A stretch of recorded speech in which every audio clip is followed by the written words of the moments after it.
दोस्तों नमस्कार, आप देख रहे हैं कंज्यूमर पोस्ट। मैं हूं मनीष ओली। कई बार जब हम आरटीआई के माध्यम से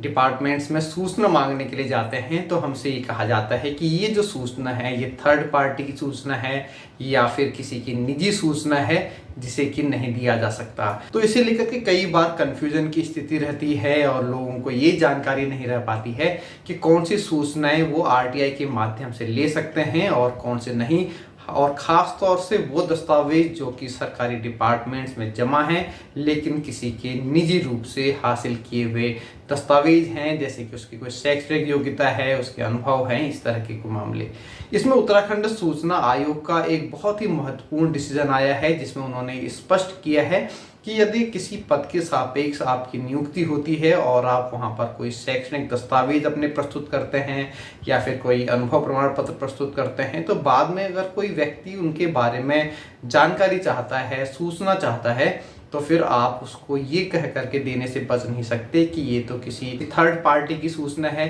या फिर ये उसका निजी दस्तावेज है।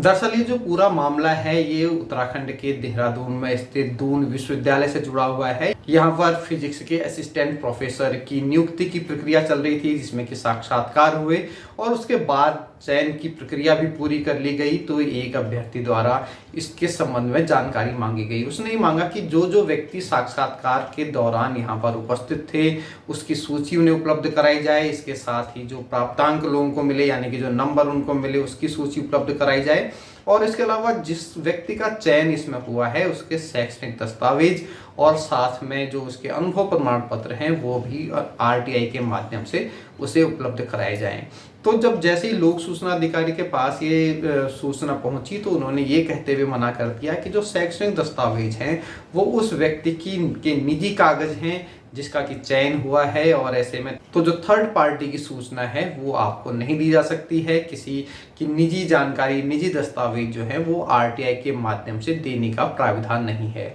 तो इसमें फिर जो सूचना मांगने वाले जगतपाल जी हैं उन्होंने उसकी अपील की और लेकिन जो अपील में भी उनको कोई दस्तावेज हासिल नहीं हुए और उन्हें मना कर दिया गया। फिर ये मामला पहुंचा उत्तराखंड सूचना आयोग में और वहां पर जो सूचना आयुक्त हैं योगेश भट्ट जी की बेंच में ये मामला गया और जब सुनवाई हुई तो उसके बाद जो निर्णय आया है वो बहुत ही महत्वपूर्ण है।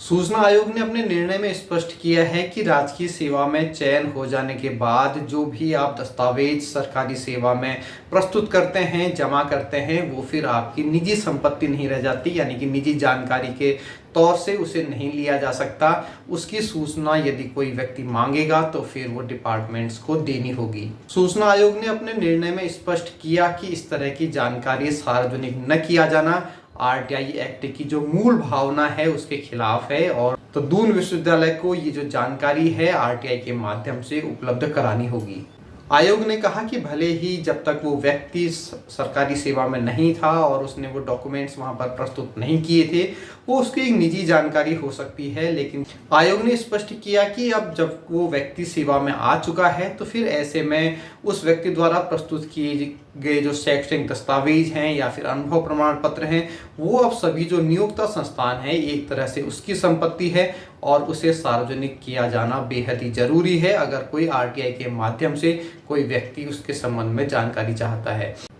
तो इस तरह देखें तो ये एक काफ़ी महत्वपूर्ण निर्णय है उत्तराखंड राज्य सूचना आयोग का और इस तरह के जो मामले और राज्यों में भी होते हों या फिर अगर आपको कोई इस संबंध में कोई जानकारी चाहिए जो कि थर्ड पार्टी से रिलेटेड है लेकिन अब वो जो नियोक्ता संस्थान है उसकी संपत्ति के रूप में वहाँ पर अभिलेखित है और आपको सूचना उपलब्ध नहीं कराई जा रही है, तो आपके पास राज्य सूचना आयोग में जाने के दरवाजे खुले हुए हैं और आप वैसे भी इस निर्णय की जो प्रति है उसको राज्य सूचना आयोग की वेबसाइट से हासिल कर सकते हैं और संबंधित व्यक्ति को दिखा भी सकते हैं जिससे कि आपको वो जानकारी उपलब्ध करा सके जिस पर आपका अधिकार बनता है। तो ये था एक छोटा सा वीडियो सूचना के अधिकार को लेकर के। उपभोक्ताओं से संबंधित नई जानकारी और सही सूचना के लिए देखते रहिए कंज्यूमर पोस्ट।